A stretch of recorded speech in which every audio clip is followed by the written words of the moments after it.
How's everybody doing? We are doing the Flatout Investments and WTS Dynamics podcast number 8.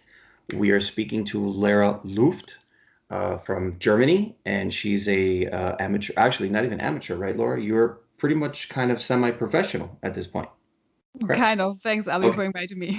Okay, so semi-professional, on her way to be full professional race car driver, which is awesome.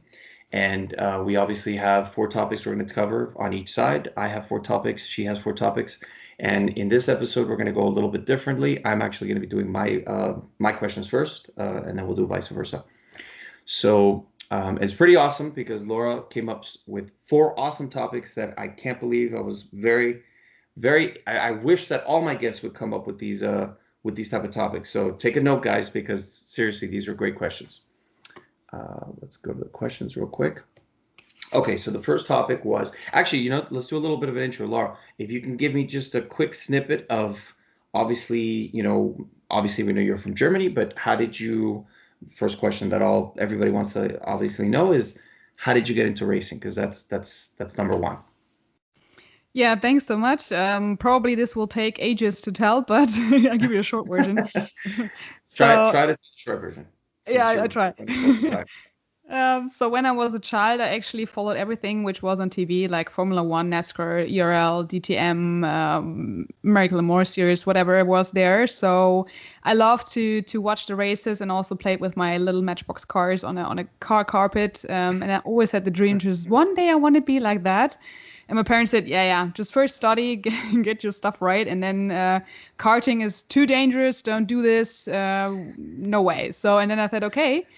At the age of 24, which is super late for motorsport, but anyway, I just wanted to start this. So I started with go-karting, and now I just made my way up to the race car. Wow, awesome. And karting, you did a couple years? Yeah, actually, I did karting almost 7, 8 years, and then I Wow. swapped to the car, and I still do karting, but of course, I have to finance everything myself. That's why Yeah. everything goes right now into a race car.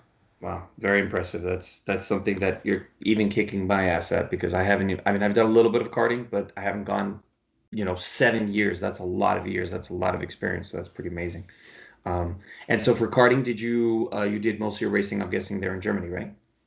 No, I also raced internationally. I never had a go-kart myself, so I started with endurance racing anyway. And I raced in Dubai, and also I won a championship and a 24 hours race in Italy. So I was also racing in Spain. But this is all endurance. That means you don't have your own card, you don't do sprint Right. racing, and that means you're not really like a professional in that way because the professionals are only having their own cards. But I love the endurance. I love to be in a team together, and also did the 77-hour race and a 99-hour race as a world record. Wow, that's amazing. And did you may I ask who you were racing for? Was it CRG? Was it Tony Kart? Um, It was not a brand, but it was called GTC. This is a German team championship. okay. This is just more famous in Germany. And also with the international races, I was racing then in Dubai in their 24 hours racing series. And also in Italy, there was a ETKC. It's called the Italian Team Karting Challenge or Okay. Championship. So this is more like a local one for endurance racing. Yeah. Wow, amazing. That's that's pretty. And how did you even? And real quick before we switch to the questions, how did you? Because a lot of people always asking, how do you even contact the company and say, hey, listen, can you let me borrow one of your go-karts so I can go racing? I mean, it's they want to see a rap sheet, they want to see a little bit of history. So how did you go about that?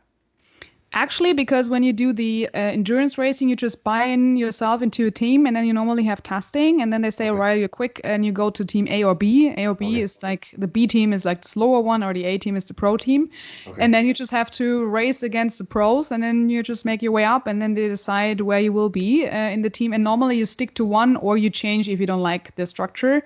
But I stick to one team quite a long time for 3 years, and then I swapped all the time in between. And I also had invitations to actually race, and I was so honored for that. Racing in Dubai twice for a Dubai team, and also they were sponsored as well from Abu Dhabi, and this was Mhm. insane because you normally don't get that chance. But yeah, it was pretty awesome. Wow, absolutely amazing. Yeah, so they put you obviously in that classification. Did you get to be in the fast team first, the pro team, or did you kind of fall in between? Funny because normally everybody just wants, and even if you're a woman, I mean, this is just a typical stereotype we always hear all the time. You have to prove harder. And I Right. had an accident in 2013. I injured my knee, so I had a Oof. surgery. And after that, they told me, yeah, just be in the B team. But I was faster than the guys in the A team. So they were like, oh, I'm sorry, we have to swap you. I said, yeah. So Yeah, exactly. Don't put me in the slow team fuckers, you know? exactly. Awesome. Very cool. Wow, and you had a knee injury and how did are you okay with that? I mean, is that something that's still affecting you or was it minor? No, I had a crucial ligament because I was also doing kickboxing challenges. So I'm kind of Shit. into action sports, I would say. Awesome. And we had a sparring, and yeah, I injured the knee, so I had to do 1 year of pause, which was like crazy for me. But I just fought my way back, and even in the same year, I made my 24 hours in Dubai because I wanted to be back in a go-kart. Yeah, Wow. And you were from surgery to getting back in a couple months before you went racing again? yeah, it was 6 months to prep after the Wow. surgery. Yeah. That's I don't know what you're doing. You're like a superhero. You should be we should make a movie about you because that's Oh, pretty please, amazing. yeah, would That's love to. pretty awesome. Okay, cool. So we're gonna switch over to the topic. So the first question you asked me, which was awesome, was what was your key driver to start the business you run at the moment? So that was like, well, that's the whole inspiration for this whole thing, especially what we're doing right now. So Flatout Investments, it was actually it was funny. I had a company called AG Supercars for a long time. I've had it for almost 6 years. And AG Supercars was the company that I was mainly doing all type of basically I hate the word. I hate this word, but unfortunately it is what it is. Brokering. I was brokering supercars, hypercars, but I wasn't your usual broker because the problem is that I'd say in the past 10 to 12 years, what had happened was that the market got saturated with brokers. And what happened was because of technology, how easy it is to share any type of media today, a lot of people were just playing off the broker card. And what I mean by that is that there was just too many amateurs that were just, they were developing what's called broker chains. We had literally sometimes 15 people in between the seller and the buyer. Wow. And it's horrible. It's completely tainted the market. It's very difficult to find. The problem is that when the people would see that, like when I would ask for proof of, let's say, proof of life, which is literally a proof of a person being there at the car at the time with, usually most people would ask for a written or a typed piece of paper on top of the car with that date, whatever date you wanted. It had to have that date, or usually it would be today's date, the current date, and it was a problem. When I jumped into it, I started realizing how bad these broker chains were. Sometimes, I mean, there was one time that I thought that I had gotten close to a McLaren F1 because I really wanted to, with AG Supercars, I was really trying to concentrate on the rarest examples, hypercars, supercars, vintage race cars. I didn't want to do the norm because obviously everybody else is doing that anyway. So to try to make a profit on that is very difficult. Mm. And for me to concentrate all the energy on the hypercars, obviously with those, there's much, much bigger margins as far as profit goes, if you can get them sold. So it was about a good year and a half, 2 years of learning experience of just going through all the what I call swimming through the bullshit, because that's what it felt like. Is every time I thought I was close to a real car, it ended up there was 15, 20 people involved, and anybody in the business will tell you it'll never happen. The most that you're looking at to do a real deal most of the time is nothing past three, I'd say probably three, maybe four people pushing it. Anything beyond that, don't even think about it. You're going to waste your time. So I learned the hard way, and slowly but surely, after about 2 years, the whole concept of the company was that I had developed a lot of relationships with high-profile people in the supercar and the hypercar world, going to racetracks, going to coffee, and just like you, having a passion for cars my entire life. Since I was 3 years old, literally my first word that came out of my mouth was not mom, it wasn't water, it was car. So it was obviously it was something that was just in my genes. I mean, my grandfather used to race motorcycles, so and my mom and my grandma they used to love cars as well. So and it was something that was just kind of natural that I decided, okay, so AG Supercars will be the company that I'm going to do for all the sales of supercars and other things as well. I wanted to also get into the exotic rental car company, which is something that we'll talk about later on, but I also got into as well. And so that's all AG Supercars. And then, so Flatout Investments was kind of the mother company that has an umbrella, and it has an umbrella for AG Supercars, and then it also has the umbrella for it's WTS Dynamics is also underneath Flatout Investments. And with Flatout Investments, with the name itself, I thought, I'd been watching Joe Rogan for probably since it's been almost 10 years since he started doing podcasting, but it was around 7 year mark that around the second year mark that I started watching him. And slowly I started just thinking, you know what, I can do this. This is easy. Like, this is just being passionate. Like, if you have a passion for something, just talking to somebody very interesting with the same type of passion and having a natural conversation. I mean, most people can do this, as long as you have good social skills. So I decided finally that with Flatout Investments, what I was going to do was make a podcast. And I started, the podcast has been around for about, officially about 8 months this past year.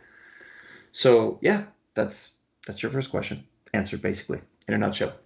Laura, the second thing you asked me was, did you ever race on a track? And if so, where? Or do you want this? And the question is, yes, I always want this. I should have been a Formula One race car driver. That was my dream. But as you said, if you're 36 years old and you're trying to get into F1, you're not on the right planet. Exactly. Because a lot of problems. it's not going to happen unless you have quadrillion dollars. Then you could buy your own Formula One racing. Then you can go racing, no problem. But good luck trying to compete against, a 36-year-old. And as tough as I am and as much endurance as I have, it's going to be very difficult to compete with 24-year-olds and 26-year-olds and 22-year-olds and 21-year-olds. Yeah. So the next level of something that I've always wanted to do, I'm still trying to do very much so, is get into Le Mans, because Le Mans, you could even be in your 60s and 70s and go to Le Mans if you really have what it takes. So that's something that I've been shooting for a while.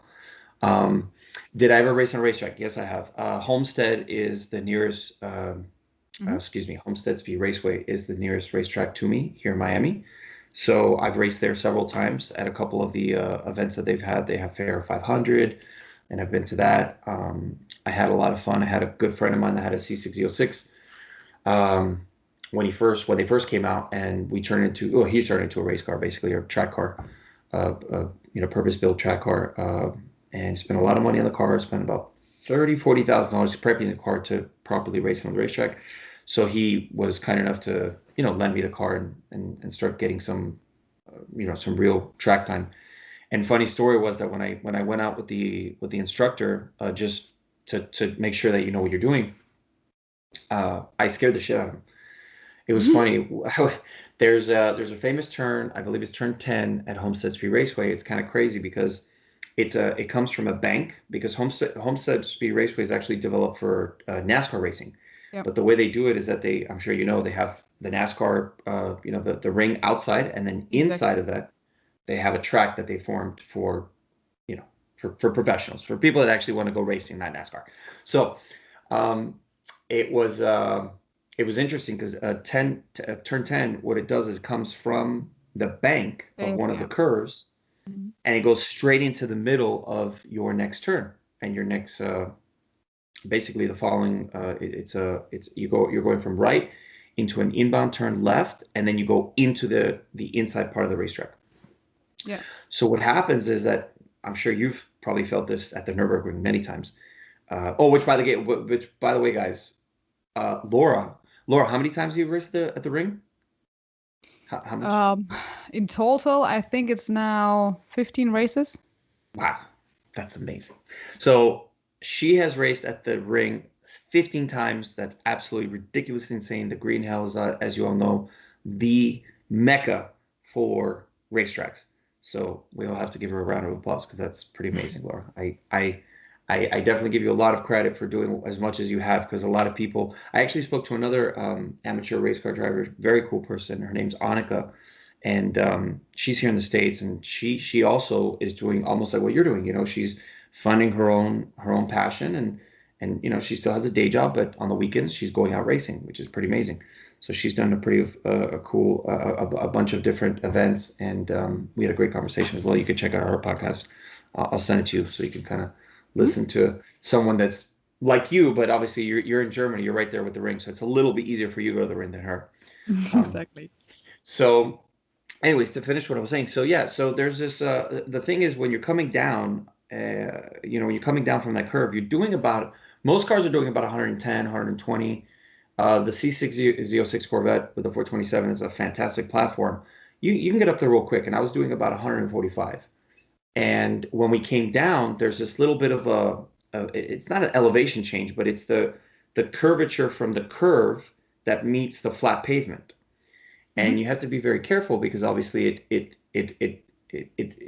bigs it what's that called? It makes a big movement as far as the suspension goes. It throws off the geometry of the suspension.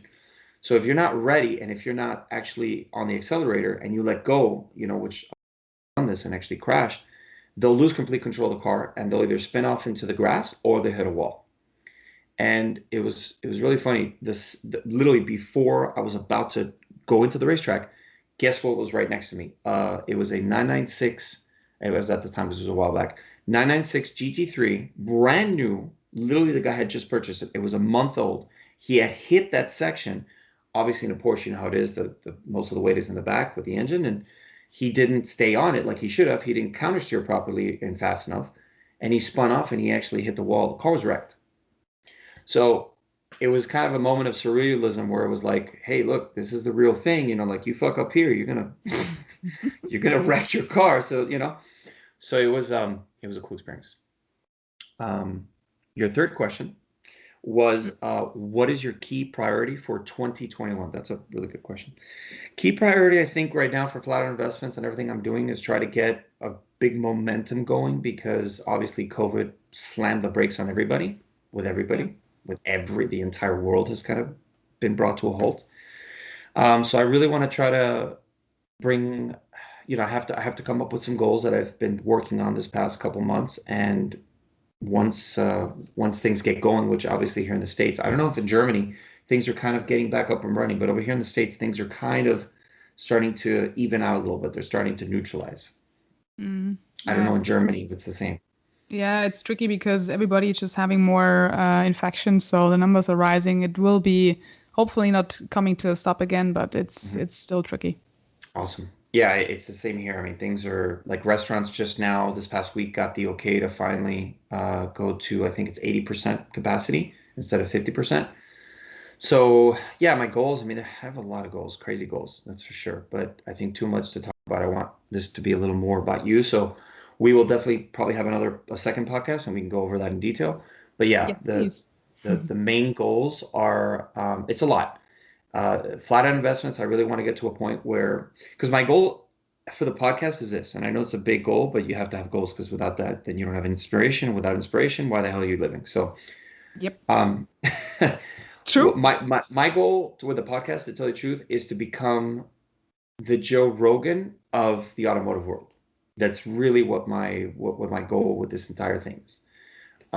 It's very difficult, as you could see, even with you. Actually, with you, it was very direct. But I actually have another podcast set up that was supposed to be done 2 days ago with another girl. Actually, she's been getting a lot of track time as well, and she's avid car girl, and we were supposed to do the podcast on Wednesday, and then she had some things come up, so we couldn't. So we rescheduled for Thursday, and that didn't work out. And then obviously today's Friday, so I said, listen, I'm actually speaking to another one in the morning. Her name's Laura, so let's do it after this. So I actually have another podcast lined up to you. So it sounds like it's a very easy thing to do, but trust me, it's hard. Like people have a lot of things to do, and to schedule this and to even take 1 hour of someone's time today, it's asking a lot. So it's you really have to you just have to keep on pushing, just like with YouTube recreation videos and social media videos today, or excuse me, everything that has to do with social media. You just have to keep on posting. You have to keep on pushing. You have to keep on lining up things for every single week and every month. And then at one point, you'll start feeling the momentum just kind of take over itself. So, yeah, True. Yeah. A lot of time goes into that, but it's what we like and we like it. exactly. Yeah. It's passion. So as long as you're doing that main thing, and I've heard this over and over and over with a lot of billionaires and multimillionaires, and obviously it's easy for them to say this, but you have to follow your passion. If you Yep. don't, you're just gonna end up dying and with no purpose. And that's probably one of the worst things that can happen to a human is that. So your last question, which is my favorite, obviously. What is your ultimate dream car? Oh my God, that's like, I'm gonna ask you the same thing. That's for a car guy and such a gearhead and a car enthusiast as myself, I swear to you, it's a very difficult question. If you ask me that right now, there's so many amazing, ridiculous, insane cars that all have their amazing disadvantages, advantages. Mhm. I Just pick one. let it's too many. It's too many. I know, but same here. But Because let's do this. Okay, let's modify your question, even though I never have done this, but I want to modify your question. So let's do this. Your ultimate dream car as far as a hypercar, why don't we divide it into 4 categories? Hypercar, supercar, race car, or vintage race car? So you pick, and then I answer. supercar. Supercar. Okay, good. Well, I'm half Italian, so if I didn't say anything Ferrari, I'd probably be kicking my own ass. But as far as supercar, well, the LaFerrari, the P1, and the 918, the Porsche 918 have been out for a little bit. And it's been almost 6, 7 years. If you told me to take a pick between those 3, but you know what? Those are hypercars, so I don't know what the hell I'm smoking. I'm smoking crack today. I'm sorry. So let's go back to supercars. Supercar, I think I'd probably have to go with the Ferrari Tributo that just came out now. I'd probably have to pick that as my, like, if you ask me right now, what's your ultimate supercar? I think that would be it. I'd have to make some changes. It would be between that and a Lamborghini Huracan, probably the Performante. But both of them, I would have to go to Underground Racing and do the 3,000 horsepower twin turbo kits. That would be my ultimate supercar. But I'm so lucky that you said Lamborghini, because that's also one of my lists. I'm on the other Italian branch, so that's why Lamborghini is something I would pick as well. Yeah. Of course, but of course you would, because it's really owned by you know who. It's really owned by Audi, which is German, so that's why you're picking that. But I like the fact that you're not picking the R8. How about that? I like the fact that you actually went for a little bit of both. You know, the Italian flair with the German engineering. I like it. Exactly, yeah. So actually, I'm not a fan of super Audi cars, to be honest. So, but what should I say? So I made my part. You can't be beating for Ferrari or Lamborghini. That's why I picked Lamborghini anyway. But it will be the Aventador SV. So yes. But also the Performante. Yeah, I love them as well. I have so many. I've driven the Urus and I've driven the Gallardo. And what is insane is the Veneno, but this is priceless. But yeah. Well, let's see. Well, actually, wait a minute. You know what? I think you just fucked me up because I misspoke. Can I retract? Can I retract my Ferrari? Yeah, you can. Okay. I fucked up on this. Well, this is why this is probably why I don't want to retract it. Actually, we'll go back to hypercar. I consider, okay, so my ultimate, most insane, and this is, I consider this for supercars, hypercars, for every category, because it really is kind of, because of the weight, it's really, I think it, but it's not. It's just because the weight doesn't make it a supercar, hypercar. It really is a supercar with hypercar abilities, and that would be the Sesto Elemento. When that car came out, I was like, oh, like that was the most. And then when they said the weight, 2,200 pounds, the entire thing is carbon. You don't even have a seat. You're sitting on pads that are stuck to the carbon monocoque. I'm like, okay, this is it. This is. I was so amazed when Lamborghini actually put that out, and it really was a slap in the face to Ferrari, because Ferrari has yet to even come up to something close to that. Yep. So I would say, but again, it is a supercar, so you know what? With hypercar abilities, I'm going to retract my the F8 Tributo. I'm going to go with the Sesto Elemento. Good choice. Yes.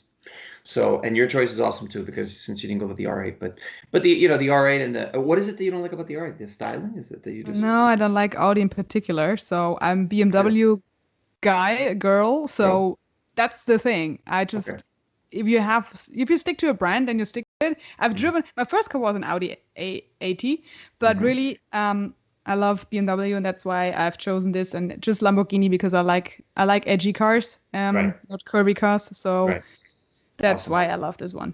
And they look amazing and they sound amazing. The 5.2 liter V10 that they've had in that, it's just I don't know if you've seen Laura. Have you seen the company called Underground Racing that does the twin turbo kits that go up to 3,000 horsepower? Yeah. Amazing. Yummy. It's amazing. No, it's ridiculous. It's the fact that that company. Actually, I've been trying to line up a podcast with them. So hopefully, after I tell them that we talked about this, they might go like, you know what? Yeah, let's have a podcast with these guys. Um, Let's keep so fingers crossed for that. Yeah. yes, thank you. Okay, so let's move on to your questions. Because if not, we're going to run out of time, and I definitely don't want that to happen. So, the question that I had asked you, the first one was how you came to the decision to get into the world of automotive racing, which we kind of covered with the karting, but we'll take it a further step from that, as well as the history of your car ownership throughout the years. Go. Yeah, so racing, I just picked it up already. So I'm as my hashtag is passion per definition.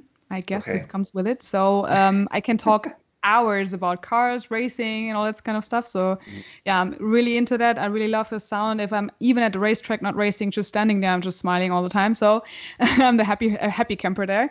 And I really love racing. It's just like the moment when you sit in the car and you just put your visor down and just put pedal to the metal, and then you feel like this is my moment. So it's unbelievable. If you never have experienced that, this is like crazy, and you know it how it is. So that's why it's good to talk to people who know how crazy we can be. So yeah. Oh yes. That's why I really love it every day. And yeah, my ultimate goal would be then to race the 24 hours races in a car as well, because I've done it in a kart. So I want to do this in a car. So that's my next steps. And yeah, also Le Mans, I know it's crazy. This would be the ultimate dream. But I mean, you need a lot of money, and also then the cars to race in. And I mean, I'm driving now the M240i, which is not really like a super GT4 car or GT3 car even, but I like it, and hopefully I have the chance. And I had the chance already to drive an M4 GT4 on the racetrack, which is amazing. And depending on how I can finance it myself or get some sponsors, then this would be the next steps I try to do. And yeah, owning my own cars. I mean, this is really, it's a funny story. So because the Audi was just, of course, a small 90 HP car, and I had to take it. It was front wheel drive, which I'm actually not a super fan of, but take what you get, right? Yeah. But yeah, and then I own still since it's 20 now, my car, and I had it since 2005. It's my BMW E46 330 Ci. That's Fucking my awesome. one. E46 powers. That's what I'm talking about. What color is it? Please tell me it's LSB. It's silver. Laura, that's it. We can't be friends. I'm done. You went after an E46 and you didn't choose the most amazing color on the face of the planet? No, the problem is it was just not me picking it. It was mostly my dad just saying, hey, would you like this? And I said, no, I want to have a black one. But he said, no, black is just like, it gets too dirty. You just take the silver one. And as he helped me finance it halfway, that's why I couldn't say, oh, yeah, I changed the color. You couldn't be too picky. That's very amazing. Yeah, very nice. So I was happy that I get it. Was it manual, right? No SMG? Yeah, of course. Yeah. Just check. Well, no, because SMG when they first introduced the E46 was not a bad thing at all. It actually was one of the reasons why most of the manufacturers after now 10 years have the dual clutch transmissions and the single clutch transmissions that they have today. But yes. Yeah, I think I have to say I would have picked it in a different color, but I'm really happy I have the silver right now, to be honest, because I'm quite busy. And yeah, cleaning it myself all the time is a bit time consuming. So I'm happy that it's not looking dirty all the time, because I hate dirty cars. Yeah. I hate it. So I always go to brush my car as much as I can. And also I just have a super clean, neat car on the inside. And I just tune it a bit. So, but tuning, probably everybody will laugh at me. It was just like changing the wood interior against a carbon interior, because I hated the kind of old. Oh my God, you had a silver. Wait a minute, the silver E46 had the wood trim that you would usually. Oh my God. It was I don't know how to call it, but this is a normal. It was a car who was owned by BMW, and I took it for rides to just present the car, and this was the one I could choose, and there was nothing I could do either. And I said, "Sorry, who is doing this?" Car. Yeah, but who is doing this to a car? You don't pick this kind of combination. If you have an M kit, you don't have wood interior. Especially the Germans. Like, what? Who approved this? What? I know. Someone fucked up. Someone fucked up. That was exactly. That's why I said, okay, I have to change it to carbon. This is what I did this year. Yeah, but So this is your not my car thinks. ultimate dream car, but well. No, listen. Hold on. And I'm glad you brought this up. And I will have to go. We're gonna have to make a second podcast only talk about BMW, and then we go crazy detail. But the what a lot of people don't realize today, especially young kids today, they don't know shit about cars. The millennials are just, oh my Yeah, I God, they're know. fucked. But the E46, E36, E30 still today has one of the best suspension geometries ever created and engineered for a street car Yep. ever on the history of automobiles. And So, the engine. and the engine, obviously, of course. Well, that your car thanks you, and that's awesome that you put the carbon interior. So now you have the carbon trim. You're good to go. You don't like your eyes don't hurt when you go Yeah. inside the car. Yeah, that's the main part. Yeah, yeah, exactly. So we have the Audi. What was it? Audi A3. 880. 880. Okay, and then you have the E46 M3. That's it. Okay, cool. And those are the But only two cars. yeah, Like that's as my far only two as cars. okay, Yeah. okay, only two. That's still two more than most people. So Exactly. awesome. Okay, and so then so let's go to automotive racing. So when you went from karting to, how did you make the jump from karting to full-blown race cars, like GT cars? Yeah, I just saved over the years when I was karting a lot of money still to try to have 10,000 euros available for racing. And then I just spent this entire budget on a full season in a Dacia Logan, which is like also 90 horsepower front wheel drive, extremely slow. Didn't like the car at all, but was the only season I could The finance only myself okay, completely, 9 races. So I wanted to do it and also have the experience of being with other cars around the track and getting to learn and don't any. I mean, if I crash, it was just cheap, right? So I thought, right, okay, this is safe to be.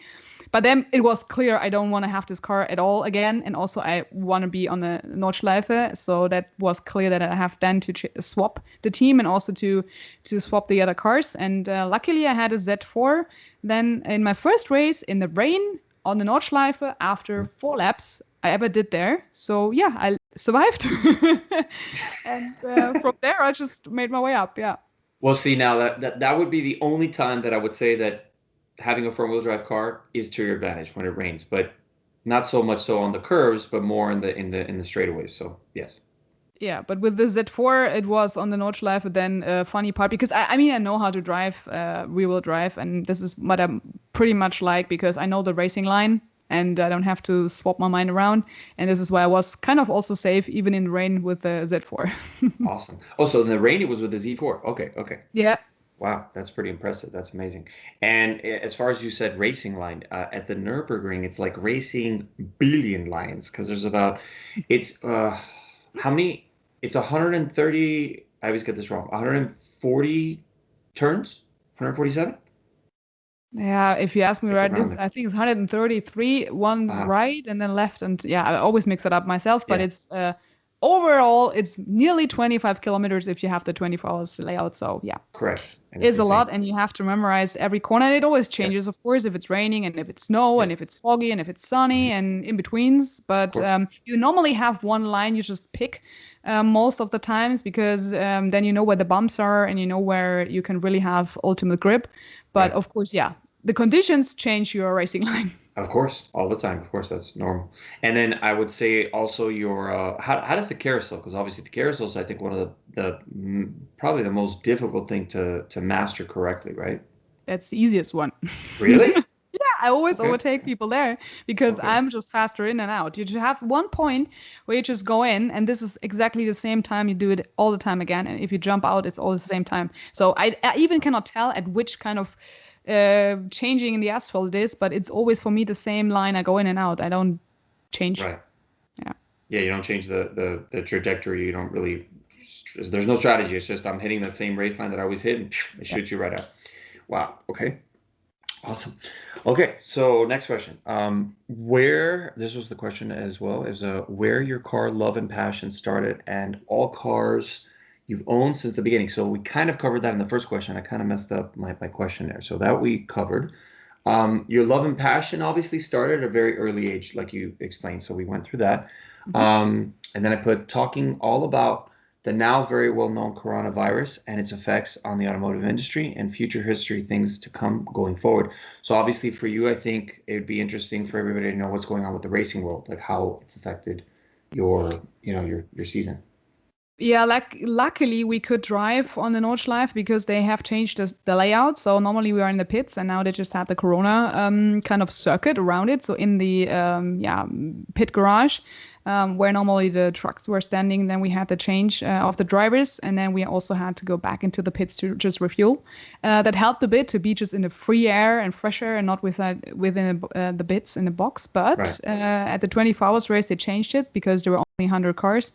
They went all into the pits again or in the box again. But they try to change this as well for the last races we have. But we started super late, and this is the problem because then now the weather conditions everybody knows in the Eifel and also at the Nürburgring change all the time. And even if it's getting colder, you have snow and ice and everything you don't want.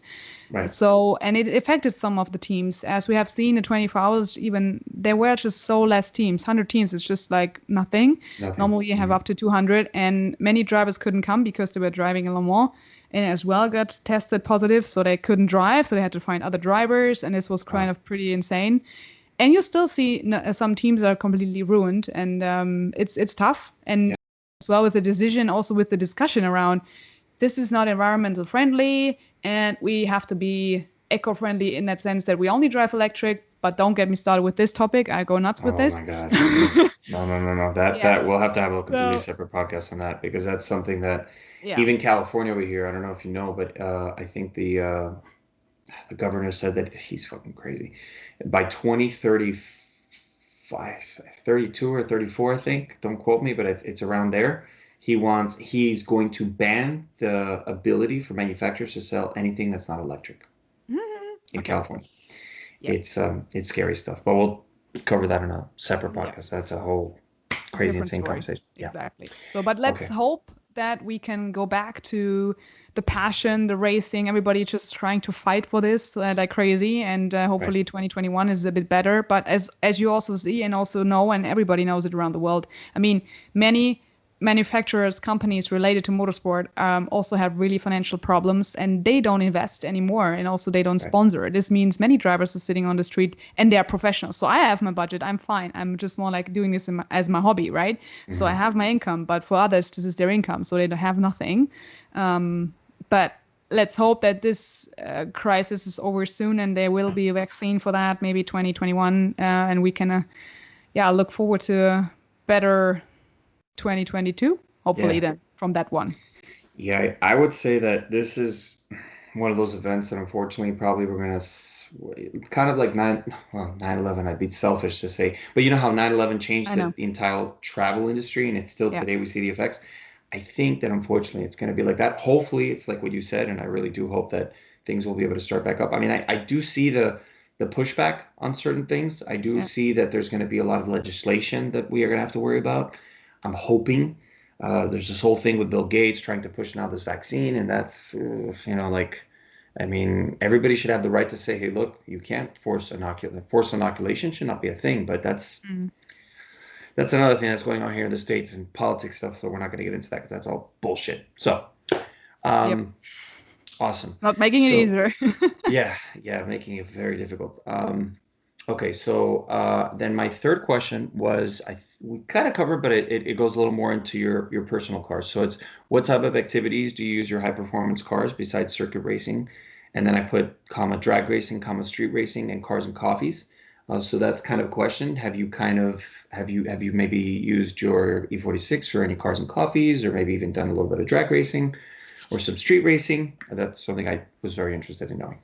Yeah, so my private car just only took, I know, but my private car I took only one lap, a tourist drive on an Nordschleife, because for me, I don't do tourist drives. That's too dangerous. And also my car is too old, so to say. It's 20 now, so I don't want to do this. Oh, yeah, it's 20. Yeah, 20.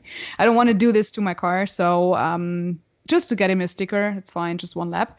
But I just never did drag racing. No. I just try. Yeah, this is something different. Hey, but you said you were that you love, before we got the podcast, you said how much you love the US. So I don't know. But I wanted to do NASCAR. I was crazy about it. I wanted to do a Richard Petty experience. I went to all the tracks I could if I was there on vacation. I was in Orlando, and also I was at the Las Vegas Speedway. I was driving there as well with the Lamborghini. And I had And I had a NASCAR ride as well, but couldn't drive, unfortunately, myself. But this is what I definitely want to have it on my list. And I also want to visit a NASCAR race. I've just only visited an ERL race, the Champ Car. I was sitting in rain for 4 hours in Portland once I was at my student exchange, and this was pretty amazing. But this will come hopefully soon to watch a NASCAR race when all the fans are back, because this is the experience you want. Right. And I just did drifting. I went to Sweden for drifting on ice lakes. I love drifting, and I started with that. You did that with what? With Lamborghini? Because I know Lamborghini has that program. No, with BMW. Yeah. Oh, well, okay, that's pretty fucking awesome too. The BMWs here. And where was it not in Germany, obviously. Is it up north? Is it like somewhere in Sweden?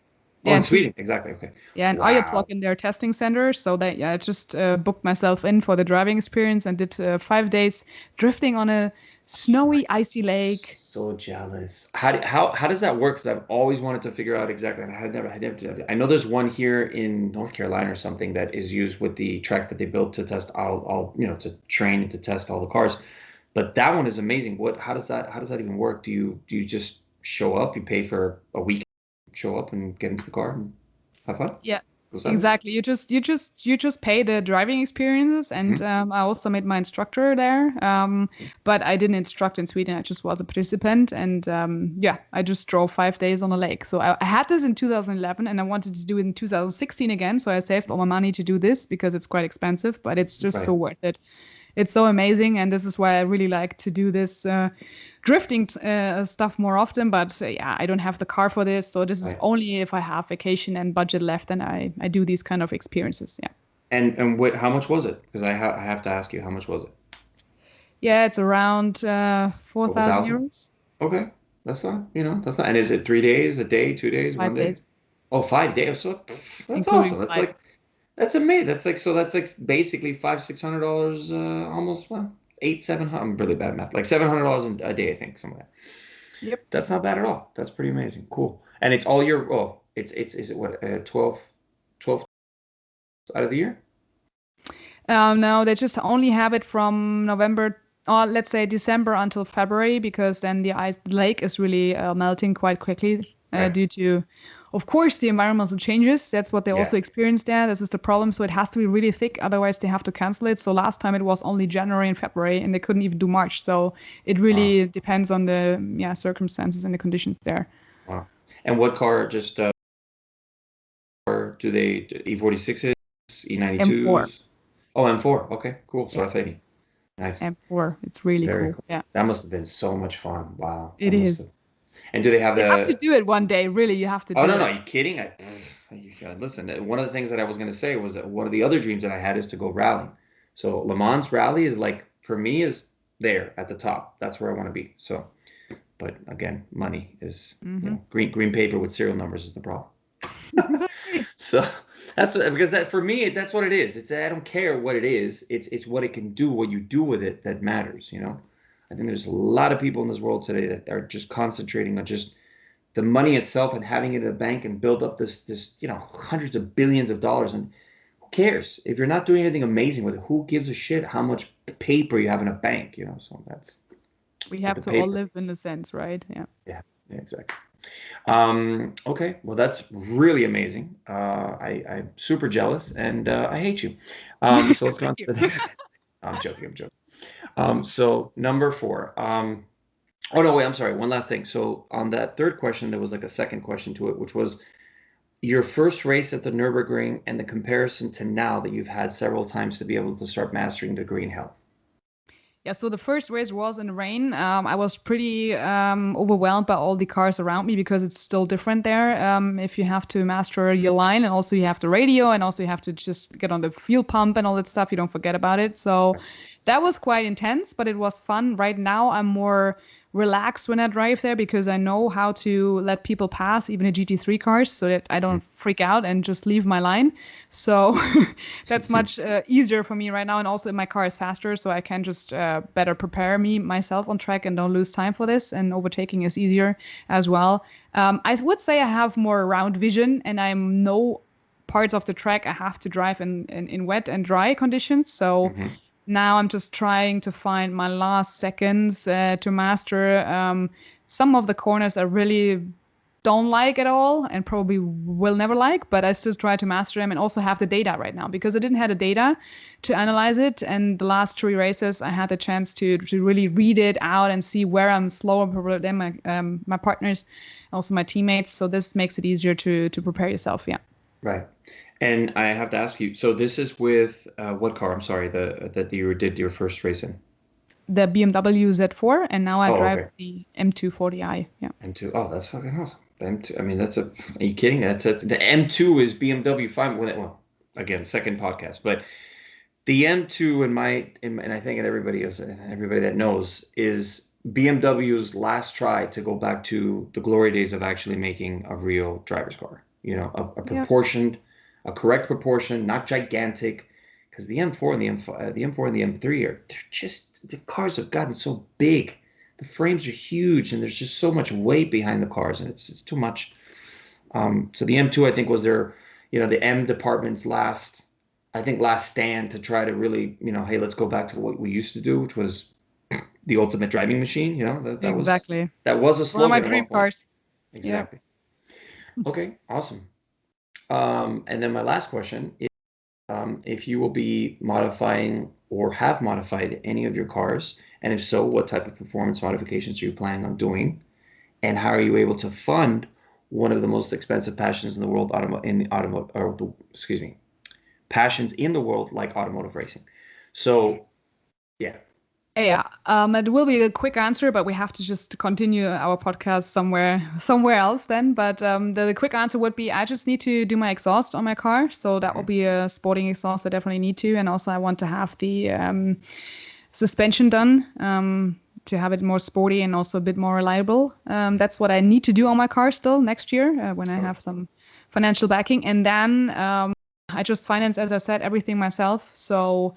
That's why it's tricky, but I still have some jobs to do, which I really like. I do commentate on races. I also do reporter in a pit. So I just interviewed some people. I have as well a podcast I'm part of. I just wrote journalistic articles. I just had test drives with cars. I did the coaching. So I have stuff beside my normal day job, which I try to do to finance my racing passion. Yeah.